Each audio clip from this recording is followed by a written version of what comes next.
अगर बानी तहरीक इंसाफ को सजाएं ट्रायल कोर्ट्स ने दी हैं और ये उसका मतलब ये अखज़ करेंगे कि हम with one stroke of pen इन्हें रिहा कर दें और ये हमसे ना एनआरओ मांगे और ना ही ये हाई कोर्ट से सजाएं खत्म कराएं, तो ये तो बातचीत नहीं है। इसी वजह से ना अचकज़ई साहब ना बाकी कोई जिम्मेदार बंदा इनके लिए उस लेवल का स्टैंड ले पाता। बातचीत क्या करनी होती है? बातचीत तो ये होती है कि अपोजिशन लीडर की तैनाती नहीं हो रही, तो बातचीत हुई तो तैनाती हो गई ना। अपोजिशन लीडर सेनेट की तैनाती नहीं हो रही, बातचीत हुई तो हो गई। मकसद कहने का ये कि अगर आप बातचीत का मतलब ये समझते हैं कि बानी तहरीक इंसाफ को कोई आउट ऑफ कोर्ट सेटलमेंट मिल जाएगी, यानी सीधी बात है थ्रू एनआरओ ने सेटलमेंट चाहिए। हुज़ैफा साहब एक बात है, देखिए मेरी बात सुने, उन्होंने आपसे सिर्फ ये कहा है कि आप as a first stepping stone के तौर पर आप खान साहब से मुलाकात नहीं अच्छा चले फिर बात सुने। उनके लिए की इशू है, उनके लिए की इशू है कि भाई मुलाकात तो एक जायज डिमांड है, आप नहीं होगी, आप कह रहे हैं नहीं होगी। अगर हमें रिजिडिटी होती तो 2 साल मुसलसल हफ्ते में 3-3 दिन 4-4 दिन मुलाकातें हुई हैं, ठीक है जी। लेकिन बानी तहरीक इंसाफ ने जिस तरीके से स्टेट इंस्टीट्यूशंस को रियासत के मुख्तलिफ सरबराहान इदारों, ठीक है, आप कहते हैं you have sufficient reasons to deny कि नहीं मुलाकात नहीं होगी, आपका एक उसके ऊपर नहीं मोमिन एक जुराग से 2 दफा नहीं डसा जाता, ठीक है बट ठीक है। अच्छा शफी जान साहब, इससे पहले कि मैं इफ्तिखार साहब के पास आऊं, you have the right to respond, वो डिक्लेयर्ड है, वो नहीं, आप खान साहब से मुलाकात तो कोई नहीं होगी। देखिए एक चीज़ तो क्लियर हो गई है ना कि आज बड़े मुतकबराना अंदाज में हुज़ैफा साहब ने कह दिया कि मुलाकातें हमने बंद की है और हम नहीं करने देंगे। एक चीज़ तो ये क्लियर हो गई है। दूसरी बात ये है कि ये कह रहे हैं कि हम किसी के बाजू पे तो नहीं आए, जनरल फैज़ हमीद साहब का नाम इन्होंने लिया। हमें पता है कि आपका नारा जो था वो वोट को इज्जत दो का था, और आपने फिर किस चीज़ को इज्जत दी है और आप किस तरह इस इक़्तिदार पे आए हैं वो हर पाकिस्तानी के बच्चे को पता है। वो आप लाहौर की किसी गली में माइक लेके चले जाएं मुनीब साहब, वहां पे आपको ये बता दिया जाएगा कि किस तरह नवाज शरीफ को यास्मीन राशिद ने हराया और फिर किस तरह रातों रात जो है उसका फॉर्म 47 बना के उसको कामयाब बनाया गया। किस तरीके से नवाज शरीफ को जो इनका लीडर है उसको मानसेरा से उठा के बाहर फेंका गया, किस तरह शहबाज शरीफ को हराया गया, किस तरह महर शराफत ने मरियम नवाज को हराया। तो वो जो दास्तानें हैं वो लाहौर की गलियों में दीवारों पे लिखी हुई हैं। हमें पता है आपने किस चीज़ को इज्जत दी और किस चीज़ के ज़रिए आप इक़्तिदार में आए। तो बात बड़ी वाज़ेह है कि अभी भी ये जिस मुतकबराना अंदाज में ये कह रहे हैं, इनके पीछे जो है वो कोई और कुव्वत है और वो बात उसी कुव्वत से ही होगी, उसी कुव्वत से बात होगी। अब ये जो कह रहे हैं कि जी हमारे पास हमने मुलाकातें बंद की है, आपके इख्तियार में ये चीज़ आती ही नहीं है। हमने तो जब भी आपसे बात की है आपको हमने बेख्तियार पाया है। वज़ीर आला ने वज़ीर आज़म से बात की है मुलाकात के लिए, पूछ के बताता हूँ। सीएम को ख़त लेकर गया, वो भी उस पर चुप है। इनके इख्तियार में सिर्फ ये है कि ये टीवी पे बैठ के ये कहे कि हमारी हुकूमत है, बाकी इनके पास कोई फैसले की कुव्वत नहीं है। बाकी इनके पास पूरे पाकिस्तान में किसी जगह इनकी हुक्मरानी नहीं है। इनसे ज़्यादा हुकूमत जो है वो मोहसिन नकवी साहब की है। अच्छा जी, इफ्तिखार साहब, ये जो बहस है हमारे दोनों मौजूद मेहमानों की, हुज़ैफा साहब ने तो कहा जी नहीं करना और बाकी शफी जान साहब ने कहा जी कि ये तो एक अब इसमें कोई ढकी छुपी बात नहीं रही, तो फिर क्या डायलॉग होगा जब बुनियादी डायलॉग की ख़त्म हो जाती है?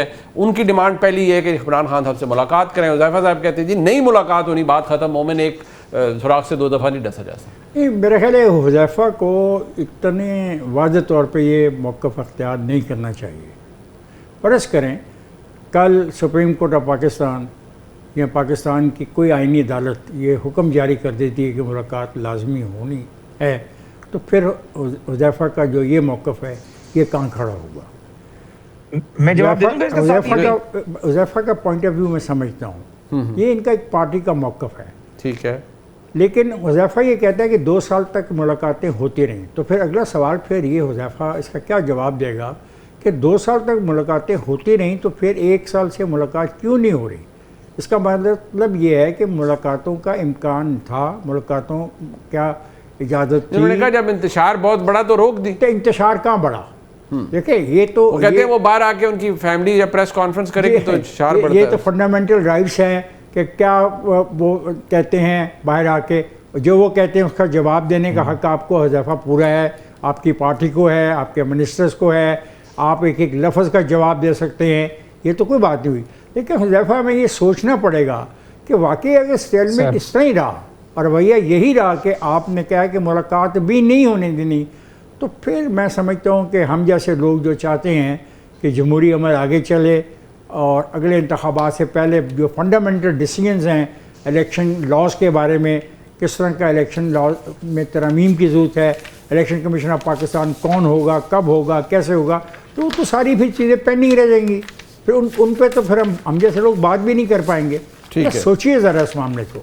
अच्छा, अब टुवर्ड्स द एंड रिस्पॉन्ड कर दे जल्दी से, मैं चाह रहा हूँ। मैं बस एहतराम इफ्तिखार साहब की अर्ज करूंगा कि डी चौक के ऊपर जो 26 नवंबर 2024 को जो कुछ हुआ, ये इनकी पार्टी के रहनुमाओं का, इंक्लूडिंग गंडापुर के का जो ऑफ द रिकॉर्ड डिस्कशंस थी, उसमें ऑन रिकॉर्ड के ऊपर उन्होंने आकर बताया कि जी बानी का प्रेशर, इसलिए हम डी चौक पर जा रहे हैं।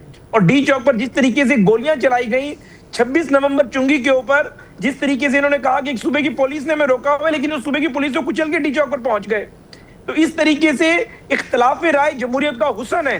हुज़ैफा, ये जो हवाले आप दे रहे हो इसको कोई सपोर्ट नहीं करता, लेकिन ये इन दो हवालों की मौजूदगी में डायलॉग कैसे जन्म लेगा? उल्टा पढ़ते हैं। इख्तिलाफ ये नहीं है कि आप किसी को गाली दें। अच्छा, लोगों को शहीद किया, हमारे पास तो कोई चीज ये नहीं है। इख्तिलाफ गोली तो इन्होंने चलाई, शहीद हुए, हमारे पुलिस एहलकार शहीद हुए। उज़ैफा साहब बाद में कमेंट और ये इख्तिलाफ राय नहीं है कि आप किसी को ज़हनी मरीज लिख दें। ये कौन सा इख्तिलाफ राय है? आप एक मुल्क की मुसल्लह अफवाज के सरबराह को मलाइन करना शुरू कर दें, कौन सा इख्तिलाफ राय है कि मुझसे बातचीत कर लो? आप जानबूझ के उन हसास मौज़ूआत को टच करें जो कोई भी हुब्बुल वतन शहरी उनको टच करने की कोशिश नहीं करता, चाहे कि आप एक साबिक़ वज़ीर-ए-आज़म के काम कर रहे हो। ठीक, अच्छा, ये अगर तलखी को हम उसको कम करना हो तो क्या शफी जान साहब आप कोई गारंटीज? मुनीर साहब, इस तरह नहीं हो सकता, इस तरह नहीं हो सकता कि एक बंदे को 180 सीटें मिल जाती हैं, पूरे पाकिस्तान से वो स्वीप कर देता है, आप उसको वजीर आजम हाउस लाने के बजाय अडयाला में बंद कर देते हैं, फिर उनकी मुलाकातें बंद कर देते हैं, उसकी पार्टी तोड़ देते हैं, उसकी एहलिया को आप जेल में डाल देते हैं, 64,000 उसके कारकुनों पे FIR कर देते हैं, बुनियादी हक उसको नहीं मिलता, तभी सहूलत नहीं मिलती, बहनों से मिल नहीं सकता, बेटों से बात नहीं हो रही, फिर आप ये उम्मीद करते हैं कि वो कम से एहतजाज की कॉल भी नहीं देगा, वो अपनी पार्टी को ये भी नहीं कहेगा कि आप मेरे लिए हक की आवाज़ उठाएं, आप जो मैंडेट छीना गया उसकी वापसी की बात करें, फ्रेश इलेक्शन का मुतालबा करें, एहतजाज करें, सड़क पे बैठ जाएं, मजम्मत करें। तो फिर हम क्या करें? बात आपके पास इख्तियार नहीं है, एहतजाज के लिए आप हमारे ऊपर गोलियां चलाते हैं। इस तरह ये चीज़ें हल नहीं होगी। इस तरह अगर आप ये चाहते हैं कि आवाज़ हमारी दब जाएगी, कभी नहीं दबेगी। अगर दबनी होती तो 3 साल में हो जाती। आज भी इमरान खान सबसे ज़्यादा पॉपुलर है।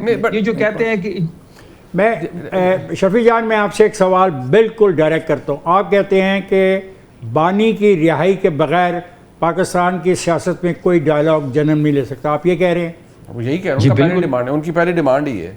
ठीक, उनकी पहली डिमांड ही है, तो फिर बात ख़त्म हो जाती है ना। जब यहाँ बात ही ख़त्म हो गई, हुज़ैफा साहब ने कह दिया नहीं मुलाकात होने देंगे, वो कहते हैं मुलाकात के बगैर डायलॉग कोई नहीं, तो फिर मामला